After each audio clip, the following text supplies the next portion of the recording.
90% of those guys end up on a major league team, so they're dying to play here.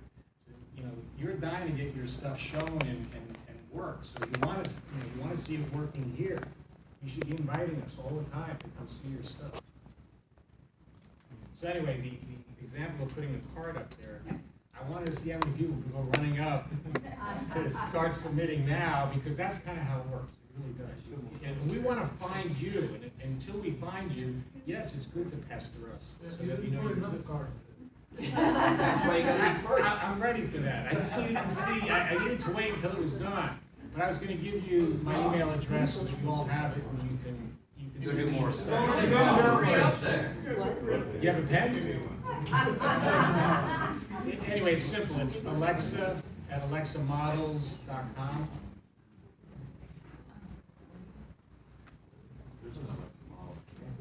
That's the one. That's the one. That's the old address. It's on Rio.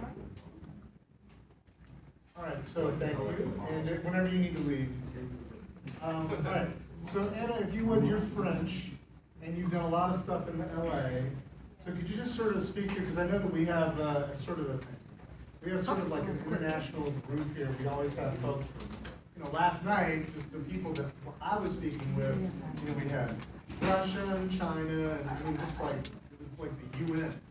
So speaking as someone who, lives and works part of the time in LA, maybe take on that part of the perspective. Annabelle Azure, A-Z-U-R. So I've been living in LA for 10 years, and I touched kind of everything that was in my way, and I worked on that. Some stuff I liked, some I didn't, like writing, I worked for an agency and did some casting, directing, and all that stuff. So the most thing that I wish somebody had told me when I first moved to LA was how to be strong, because the industry is a big beast. It's like huge. I wish somebody has given me just that it's big, and I needed a big confidence, because it took me so long to figure it out. It took me like 3, 4, 5 years to figure it out. But the thing is first 6 months you're gonna be rejected a lot.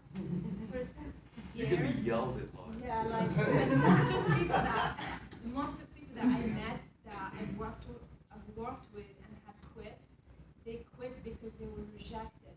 They were not strong enough. So if any of you, whenever you're gonna work and you want to go to LA or New York, you gotta be strong and take that rejection and just don't mind it.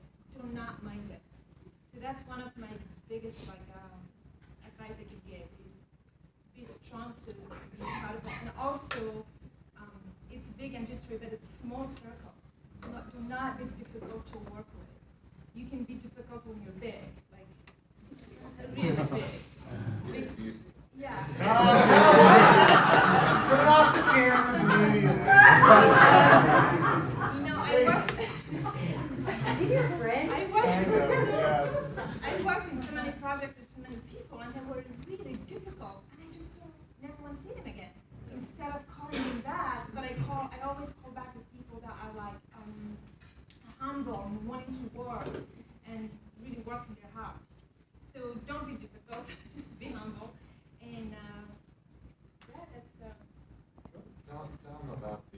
Jason, could you know that he's done? Tell them about we just shot a teaser for a feature, and we kind of threw together the crew last minute, and one of the guys that we got, the sound guy, his dynamic in the Yeah, group. he was really so difficult to work with, and the whole crew got down. Like they were like, everybody just kind of lost their energy, and everybody was like, who's this guy? But it was so last minute, I couldn't replace him. So I was like, we gotta work with him. But we're doing the future hopefully this summer, if everything goes right. But the thing is, I will never call him back. But he was professional. He was one of the best sound guy I've never seen. But I'm not gonna work with him because of his difficulty and attitude. It really poisons the whole energy of. I mean, it's a creative art, right? Everybody's just trying to work together symbiotically, and when you have one bad apple stick out, it can just,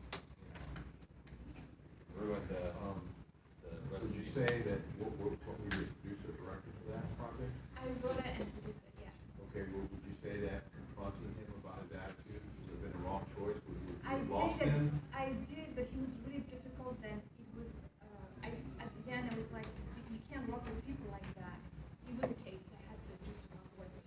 And He was providing all the sound equipment and the lighting equipment, so if we fire the dude, we're dead. before I couldn't, but at the end I did confront him, but at the end I figured that he was a case, and I just had to, he would keep like emailing me, I just went and said, I appreciate your work, I apologize if things didn't go right, and good luck. I had to apologize to him at the end to leave it alone and let him go. Because sometimes you just have cases that they don't get it. I want to jump off of what we were talking about is, so this happens pretty frequently, especially in big budget films, small, I mean, any film. But I'll give one instance. A friend of mine is a producer, and so as productions go, things were going off the rails, and this one executive, unnamed, was going into the set and changing the sets around. And this is on a franchise film. Okay, this happens frequently. Probably won't want to talk about it. So, I don't work with them. yeah. So anyway, he was changing the sets, and the poor guy, he came from an indie background film, South Africa. Yeah, I know. Yeah. So yeah, you know this. So anyway, he was crying, literally crying, and just going, I'm quitting this stupid job. This is not worth it. The entire script is a mess. I'm trying to do the best that I can, and my friend, the photographer, he came up to him and he says, "Don't quit. If you quit now, you'll never get another job in this town. Why? Because even if it's a terrible film, they'll still hire you because you stayed there.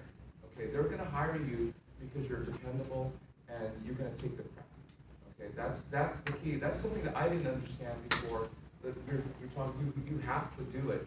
And is this a project that had like some major I know exactly, yeah, they would have quit that. Yeah. The level of people that worked on that, Yeah. one in particular that I'm thinking of. Right. Yeah. King Kong. Yeah. Like, it would have not been Yeah. good for them, for their Yeah. career. And so that happens quite frequently, and I know, actually these others, I can mention, some of it's in the public, but like in Fantastic Four, and that happened to that director, and then also, but there's two instances, the other instance is James Wan on Fast and Furious 7, what's his name, died. And so Paul Walker died there was turmoil, and they're like, poor guys, like, man, like, we spent all this money, we have to rewrite the script, and so James Wan was just like, you know what, let's just go for the emotional, which you should, let's go for the emotional arc of the characters. It doesn't matter, we'll ride through this. They did reshoots as best as they could. Universal fired him, okay, because they just took the project away from him. The movie project opened, it was huge, you know, and then they came back to him and said, hey, can you do the sequel? And he said, no, I'm doing Aquaman. I'm going back to Warner Brothers because Warner Brothers was treating me, better because of The Conjuring and all this other stuff. So the key is that when you're don't quit. Even if you hear like these, even if you get bad reviews on your film, but if you stick it out, remember it's just a job, and that's what the unfortunate thing about it tears me apart when critics come up and they go, this is a terrible film, and rightly so, films get terrible, but at the same time these are human beings, and so you were in behind the scenes, but anyway, this is going back to the other one. The director didn't quit, and my friend was right, and he ended up getting more work. So that's what you have to do, and don't worry. I mean, again, if it's terrible, people say you made the worst film in the world. There's another day. I've seen it over and over again. Where all this Scott Derrickson just he started up low, high, declined, and he's back up again with Doctor Strange. It's you have to have skin. Questions? Yeah, but reviews, I don't know, a lot of people read reviews and see movies. I don't believe in those reviews, that his point of, his or her point of view. They say it's a crappy movie, blah, blah, blah, blah. Yeah. I go there and say, hey, that guy's great, this movie's great, Yeah, you know? that's the So bad nobody accredited, they're not certified or accredited or anything. Yeah. Any Tom, Dick and Harry becomes a food reviewer or a movie reviewer. Well, you're right, and it's worse now because we don't have Pauline Kael, we don't have the big ones anymore, like in the 1960s and 70s and early to the 80s. Those were different. That was now we have like some guy on a blog and then they're certified on Rotten Tomatoes. I know like half of those guys. I mean, with this director, I mean, this person, yeah, didn't turn out to be the greatest film of all time. Right. But this person worked with like a couple of multiple Yeah. Oscar winning. Yeah, it was, that's. Is that really failing? I don't think so. Yeah. That's pretty cool. And reviews are, Yeah. people I'm don't not understand. gonna tell you what I'm talking about. Yeah, but most people don't understand film criticism anymore. I mean, that's also my background, film criticism. So I look at films and I can tell you which, my own personal take on which films are going to be classics, or actually classics now that were ravaged. Because you look at you know, Blade Runner, you look at The Graduate. You know, people were just saying how terrible. I mean, Bonnie and Clyde, when that first came out, they savaged that movie, and then it was re-released a year later, and it was one of the great films. You see it all the time, and it's just. But you have to understand, you know, film criticism, you get past that because somebody like Francois Truffaut, anyone who was in the theaters to cinema understood when they became filmmakers, like, oh, I'm so stupid for getting all these bad reviews because now they're like, I understand filmmaking now. So that's something that you guys should understand is the art of cinema and criticism, not criticism as like this is terrible, but subjective. Critiquing. The art of critiquing. There should be the objective. Understand, and that's a whole new other class. All right, breaking in, yes. Speaking of film critics, how come there aren't very many female film critics? How come there aren't very many? Well, I think the problem it's really male dominated, and well, I mean the thing is that they're so in the journalism it's like it is an old boys club, and now there's the internet too, but it's a weird time now because anyone can be a film critic, and then you just get a bunch of people that hate the way you hate. That's how it works. Actually. If you get people that hate the way you hate, then you'll get more people, as opposed to getting people that love the way you love. That's harder to get people. Look at you coming from Mount Olympus. You tell us why they're. Why they're hard, I have no idea. No idea. I don't know. They're too honest. But I mean, I think we need to be clear about, we're talking about three different things. We're Yeah. talking about film critique, which is actually, you're right, it's something that's based in theory and you have to, you know, study and know how to do it. Paper reviews, even the good ones that are no longer there, that was a whole, reviewing film is a whole different thing too. As a friend of mine said, any review is better than no review at all. She had an experience where she produced this documentary, and it got very bad reviews. Or not very good, it didn't get a good review.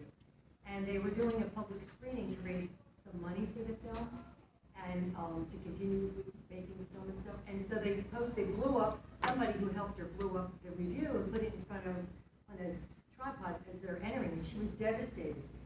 Oh my God, why would you do that? And the person said, they're not gonna read the review, they just face the New York Times. So, I don't know, you know, that, sometimes that works for you, you know, any publicity doesn't matter.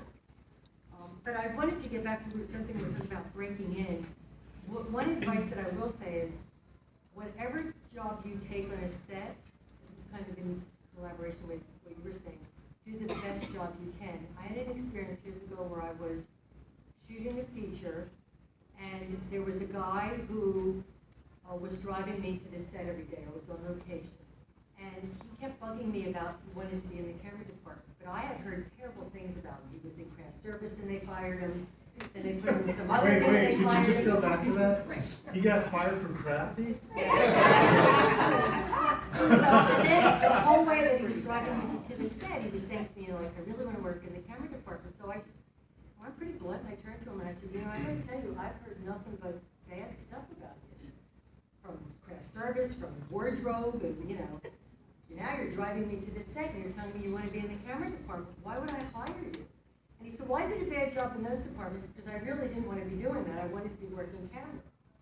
And I looked at him and said, it doesn't work that way. You don't rise to the occasion by being bad at the job below it. Your job was for people to say they'd hate to lose you because you were so good. Then I want you to work in camera. So if you're not going to give 150% in whatever you commit to, don't even go on the set. Because to undo that bad reputation takes a long time. That kind of speaks to my golden rule for anybody starting out is to be professional on a set. If you want to be taken as a professional, you need to act like a professional, which means being prepared, being courteous, kind. To everyone. To everyone. Because, you know, Please and thank yous actually means a lot. everybody's there for the same goal, which is, you know, to do the best product that you can possibly do. And no one is beneath you or below you. It fully is a team and a collaboration. And, you know, I always get tripped out when there are actors that, you know, are above everything. They think, you know, that their farts don't stink. And, you know, they do. They stink. So it's just maintaining that professionality and not. This always kills directors too, is when people are talking during scenes and takes and stuff like that. I mean, the concentration it takes for actors and for camera people to do what they do. When you're offset, you don't need to be freaking, you know, chatting and stuff. Do that outside of work. When you're there to work. Or go back to your trailer or the green room or whatever and have these conversations. But I usually don't. I usually find that is people who aren't being professional. You know, those kind of conversations should not be had. But always conduct yourself with the utmost professionalism on set. I'm going to put this chair between you two, and then I want to bring Joanna over here, and then since she hasn't had a chance to speak yet. Joanna, we're just talking about breaking in and all that. Joanna, I know your story is that you did not go to film school. You went to University of Texas, go Longhorns. And then, what is this? Hook 'em horns. And you came What in. language is this? Philadelphia, I don't get it. That's right. Anyway, so you came to LA and you had to break in as I don't think you had any relatives that were in the industry or anything like that. So maybe talk a little bit about that and then parlay that into maybe that's something they can take away, you know, and do some things you did to get here. So I kind of started, when I was in high school, I kind of interned at a local small production company. And so I was already passionate about it very early on. And then my mentors actually told me that if you're not going to the creative side, if you're not directing or anything, film school might not be the best option for you. And it's not, the degree in film is not necessarily essential in your career. It's more so the skill that you're learning with the courses. So I just made a decision to go to business school because I wanted to produce and that's more business related. And then I actually did try to double major in film because UT has a pretty good film school. But there's some restrictions, they wouldn't let me do it. So I just took a lot of film courses just to get the knowledge. So in some way that kind of did something for me, you know, in it. And moved to LA. I knew LA is so saturated that people want to work in film.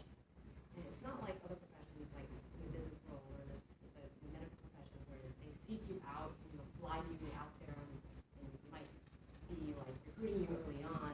Film is just completely different. Like you're at their disposal. It's a very oversaturated market. And it's not like you need to have any heavy skill sets, so to speak.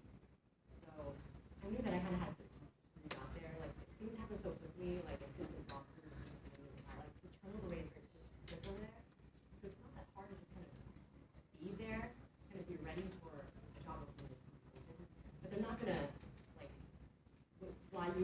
from Texas, and then like, hey, in 6 months when you're out here, we can get a job waiting. Like, it doesn't quite work that way. But if you move to LA just to do it, like, eventually, if you are persistent, I think that's the one word that everybody talks about. It's not the smartest person, it's not always the most talented person. We've seen all these bad movies that get made. Yeah. But what it is persistence. You know, even on today's show, Package and Different, and the producers were talking about how they got to where they are. The one consistent thing is persistent, just staying at it. So, And I think, may I add there, Yes. to have a support group, because when you're getting those no's and you're there those first couple months, and you're like, this is never gonna happen, to have a support group around your girlfriends or whatever friends that you can all kind of help each other along the way, that's, I find that that's really critically important, because to think that we can suffer through these rejections alone, it's tough. I want to add also with Jordan, so I knew there was an intern that was working for 2 years free at UCLA, and I would walk by and, getting scripts and doing scripts, and we were always talking and hanging out and stuff, but there was always word around, like, oh, he's been here for 2 years, working for free, stupid for 2 years, right? And they were making fun of him. He's actually running Fox right now. He's a senior VP, I won't say who he is. But he was running Fox. He knew all the ins and outs and everyone. But you would hear people. They were just like I was stupid. He hasn't even gotten hired yet. But he just kept working at it. Like okay, I don't know this, but I'll learn it. Right? That's how. So I just wanted to. I've seen that happen over and over and over again. I just wanted to add too, another way to break in is you're right here, and my daughter Blair Skinner, who there was an you're article. Blair's mom? I'm Blair's Oh, mom. cool. I wish you could have come. So, yeah, she didn't get to make it, but she met Brunson Green after he had screened Pretty Ugly People back in 2010, I think it was, and she kept in touch with him. She went to UCF for a semester. Jason Reitman came in and said, just start making films, do whatever you gotta do, get into festivals. And she said, I gotta go to California, so we said, okay, you can go as long as you can work it all out. She goes out there, she contacts Brunson, who lives out there, and all of a sudden, he just got this deal, The Help. So she said, I'll do anything, I'll work for you, do anything. So she became a part of his staff in the local, on the set of The Help in Mississippi. And from there, she got, Be True Hollywood Story, Carson Daly, she worked for Oliver Stone. I mean, she met connections, but it was one place that got her, right here, Sunscreen Film Festival.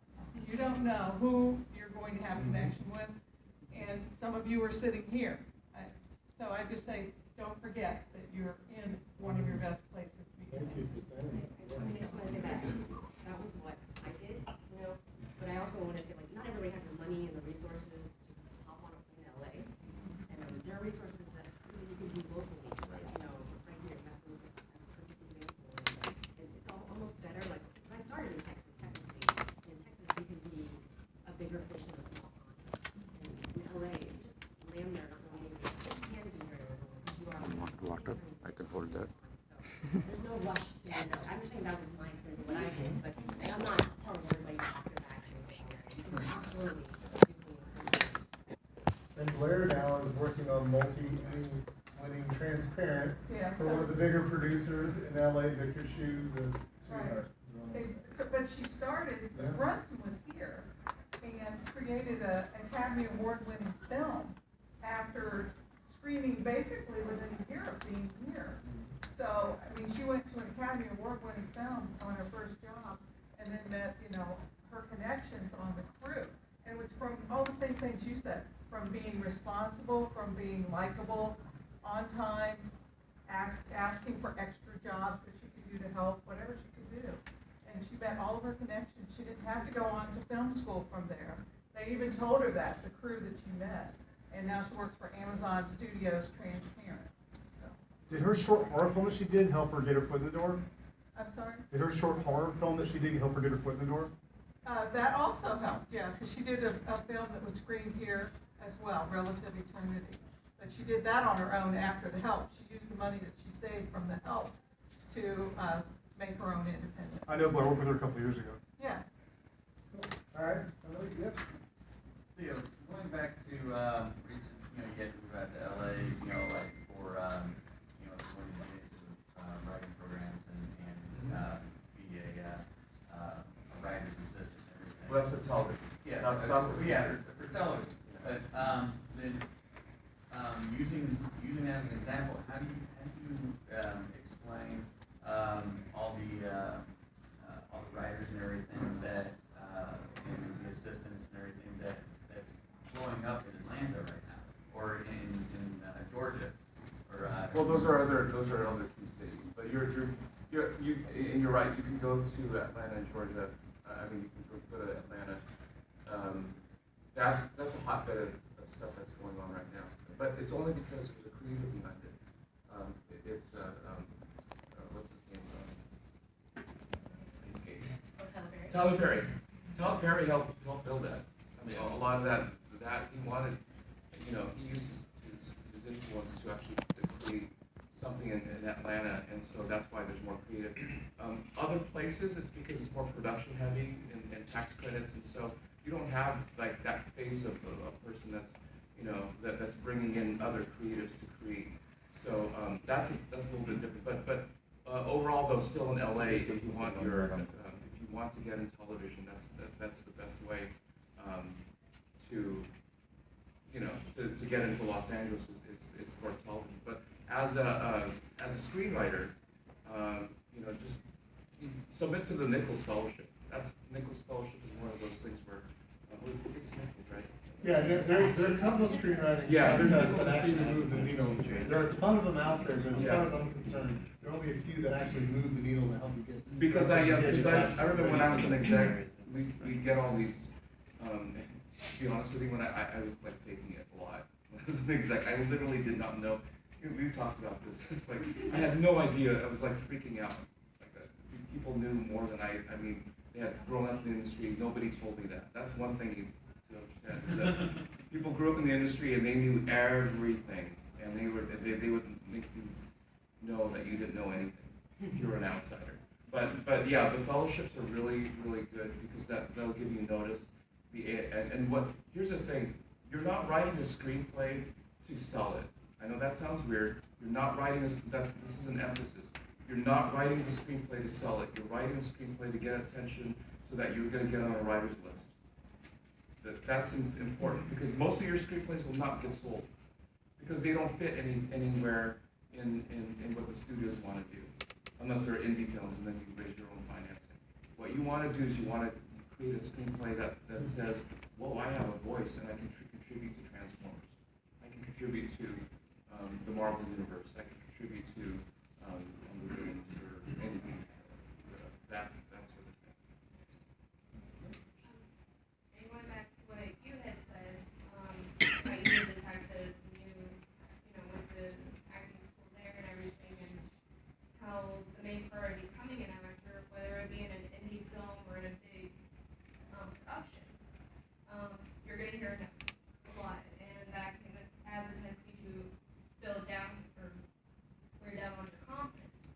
Are there groups out there like where, like being a screenwriting group down here, and we'll read 30 pages of a script, and then we'll critique it? Do they have the same thing for actors?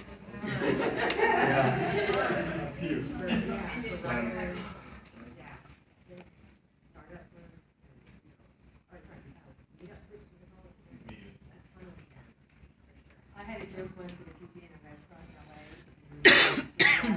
How's your script? Everybody would say, great, because everybody thinks they're a writer.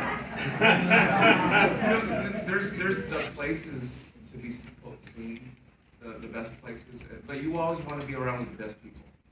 Like, don't be around like people that'll bring you down. Be around like the person who's like the best screenwriter, and then they know another person who's better than them. Always be around the best person because I'll go to places like Art Center, strange places. Like Art Center was over in Pasadena, was where they had one group where 1 year it was Michael Bay, Carlson Singh, the director, Zack Snyder, Larry Fong. I mean, they all went at the same time, and you're like, okay, I need to be hanging out over there. All right, now Tom's not here, but Tom Bancroft went to I go to Cal Arts and hang out because I know that Brad Bird was there and Tim Burton, and the vibe is there. Because you see other people, I mean students, and you're like, okay, I'm drawing faster. Like, and the faculty's there too. I have friends that are faculty, and they're going, you know, trying to outdo, but the energy is so much better, as opposed to like, oh, I'm already good. But other screenwriters who come in, and even just the fact that they're typing faster makes you go type faster. Type faster as this factory. One more, so you mentioned a question. This was, I thought the thing that I might be saying would fit with him, and then I can kind of say my piece and go back to work. Do you mind? Okay. So you guys are doing a thing that says how to get into the big time, right? That's what this is? Okay. And you guys all got to understand that they're big time and it's functioning. So please, let them have their lives. Who's coming to take their jobs away from them? No one. You have to support them, and that's how you get there. I'm going to show you how to get your foot in the door. That's my film that's happening. We're closing the festival with this film alone. Please come to see my film. Let me tell you some things you really need to know about how to get going now, right now. And please respect the machine that is, because there are people that are living their whole lives to get where they were, and we shouldn't be coming to take that from them. We should be coming to support them, keep them where they are, and just like any machine in the world, things break and the parts need to be replaced. That's you. That's how you make it to the bigs. But you gotta respect them. You can't come and take what's theirs. You have to work with the machine. So if you wanna know how to just get going now, that's what I came here to show you, okay? And that's what my movie's about. I've done my big stuff, and I respect all of them so much, and I can't wait to do big deals with them. But I also did a real small thing so I can do deals with you guys. Okay, and he's kind enough to let me speak, and for all the respect to you, I've learned so much from all of you. Thank you very much. I'm gonna go get ready, and I wish you all the best, but please come see my film Alone at movie code number 18. I'll show you how to get your foot in the door so that you can actually get to the big times. Thank you. Thank you guys.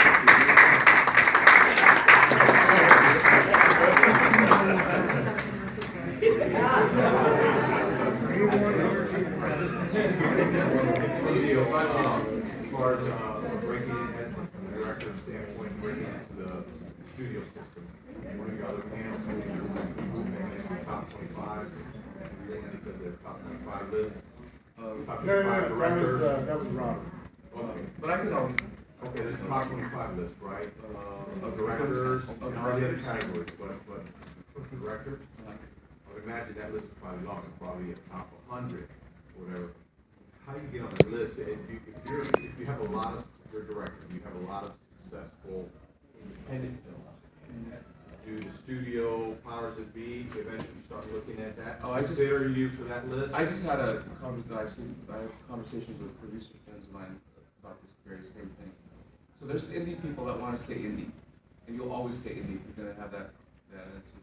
It's not bad, but here's the thing. It's getting worse in terms of where you're gonna go, because the studios are emphasizing the big budget motion pictures, and now your indie film is your transition, is your film that's gonna get you on those films. Like the Russo brothers. The Russo brothers, just the television they did, me, myself, and Irene, and didn't really go anywhere, but now they're on Marvel, Civil War and Avengers, and Winter Soldier, and we had Gareth Edwards, who did Monster for several thousands of dollars, and then did special effects on his laptop. His next film, because he did a good movie, it didn't really make any money, but it got him attention because they just want somebody that's going to come in and direct, because his next film was Godzilla, right after that. He jumped from Monster to Godzilla, and now he's doing Star Wars Rogue One. But there's people, and I've had this discussion, it's like they just don't, they're like, I just want my independence, I just want to keep doing this and that. Well, you know what, Ben Affleck could have said that, but he's staying on Batman for 12 years now. I mean, he's going to be on for 12 years, I don't remember what his deal was, but Warner said, we want you to be our next Clint Eastwood, because they're very studio friendly, so long as you're Batman, we'll make any movie that you want. So and also to be part of the regular DC universe. So in terms of your director, you don't want to stay, you can be Paul Thomas Anderson, but you really have to be really, really, really, really good. But that's the important part, because Terry Gilman will tell you that, it's just, you know, I know going in, I would hear whispers where people are like, don't even put them on the list. That's the other thing, we have writers lists, and that's also lists for actors. And you don't realize that there are things that come into play, like some writers are overpriced, and if they've done too many rewrites for a studio, they're like, no, get them off the list. It's bugging us. They haven't delivered on these things, or and they might be big names as well too. Or there's actors that are not bondable. Like I would put names on lists, and they're like, no, off the wagon. Can't. I want good, but they're popular. You know, What do you mean by not bondable? They're alcohol. right? Yeah. Yeah, They're- you need a bonding company. Yeah, I was gonna say, when you make a film, it needs to be bonded, Yeah. and so that. It's it insurance. Yeah, so that it guarantees that the film is completed, and they can fire everyone if they want, if they need to. Yeah. They have to justify it, but. Yeah, and To Robert make sure Downey that it gets Jr. finished. Robert Downey Jr. was lucky because Mel Gibson paid for his bonding act. I mean, he was they were good friends. He said, "Listen, man, I want you to work." And so Mel Gibson says, "I will guarantee, I'll pay for you." And then he's like, "Thank God, Mel." You know, now Robert's helping him out. That's how it works. Myers did the same thing, they would help writers pay for the TV show that he was doing, the Dracula show. So Oh, when yeah. we finished filming, Yeah, because he actually directed it. yeah. Wait. Yeah, I'm an actor looking to possibly move to Atlanta this summer. I was wondering, like, you hear the good, bad thing, and I've been pursuing music for, about 8 years. With that, it's just kind of like you just network with everyone that you can, do work wherever you can, and then you get what's called quote-unquote hot. I'm wondering, is it like that with acting, to where don't worry about if the film's considered good or bad beforehand, don't worry about anything wrong with the director or anything else. You take the role, do your best that you can with it, let it get out there and just network and just let it go from there, instead of overthinking as to, am I doing too many of this type, I don't want to get typecasted, or the cinematography is not up to par with some other things, I'm just wondering your advice on that. Is it good to just kind of take every opportunity and just do the best you can with it and hope that word gets around about your talent? I think doing as much as you can work-wise is a good thing. It's never a bad thing. But one thing you got to keep in mind is it's a process. And I think we touched on it, Joanna, persistence. Edward James almost, I met him very early on in my career. If you don't know who he is, please check him out. He came and spoke like this. I was sitting in the audience, and after the speech, I went up to him and I said, what is the quality that will get you to ahead? And what is the most essential quality of being an actor? And he said persistence. That was his first thing, because he said, you stay in it long enough and you'll get your opportunity. It's not guaranteed, okay, and sometimes it can take a long time. Longer than you care to, think about. And most of the time, I did 8 years of training before I ever moved to LA. I did 5 in undergrad and 3 in grad school. So I was prepared, man. But then when you get there, it's like, oh my God, what do I do now? It's a little bit overwhelming. And I don't even get to use most of the time, I don't even get to use 5% of what knowledge I have as far as acting goes, because they don't, on movies and TVs, and it's about what you look like, and basically you're basically a mannequin, up there most of the time. We need you just to stand here and be a part of the background. It's like, no, I'm not going to do that. I want to, in whatever I do, big roles, small roles, you want to make it your own and really try to distinguish yourself and stay in the game. Stay in the game as long as you possibly can and build up, we had touched on that, the community around you, and propel everyone you know above you. Because the more that you help out others, I have several friends now that are, I've gone on to big things, and you would think, oh, hey, come on with us. It doesn't always work like that. But, you know, the more that you have of that, the more opportunity you have of having them pull you up, you know, with you. That persistence, that's the thing, because casting directors, I have casting director friends, and they'll see you, and then, you know, you'll get rejected. But what's funny is that the more that they see you, they're like, oh, hi, how's it going? Oh, and you keep coming back, and you keep coming back, and all of a sudden, the more that they see you, the more you're probably gonna be like, okay, I really gotta find something, because he or she has really done really well on these, because they've seen it. They've seen this full body of work.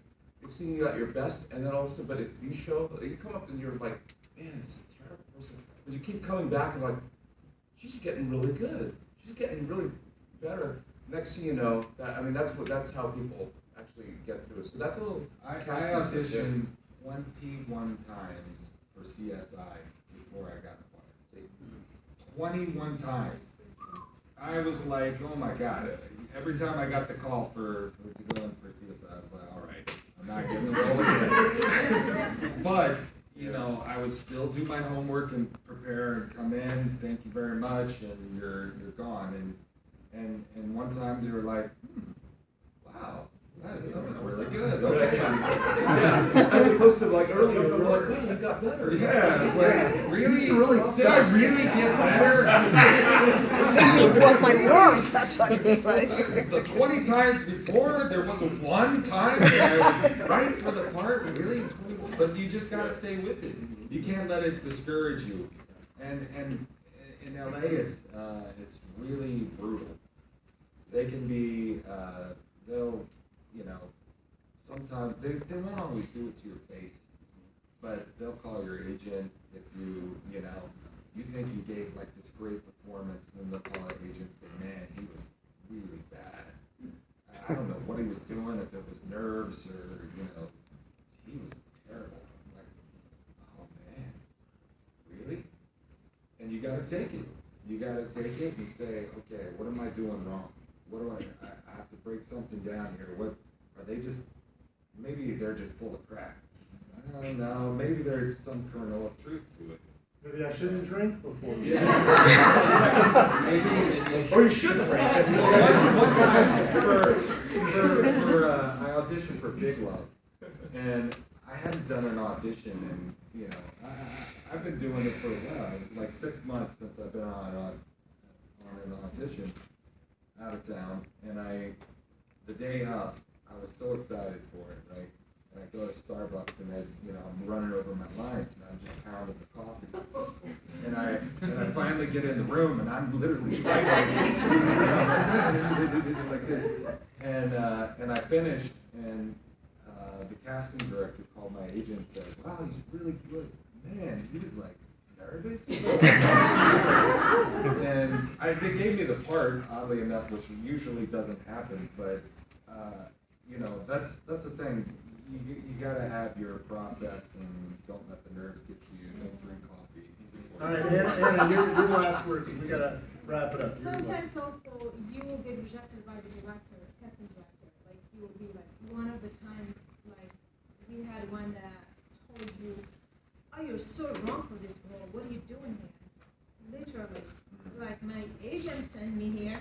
So, and what are you gonna do with that? You just cannot let it touch you. You gotta be stronger. That just cannot touch you, because otherwise you'll just give up, and then the depression comes, and then that's how people leave it, right? Because they just can't take that energy anymore.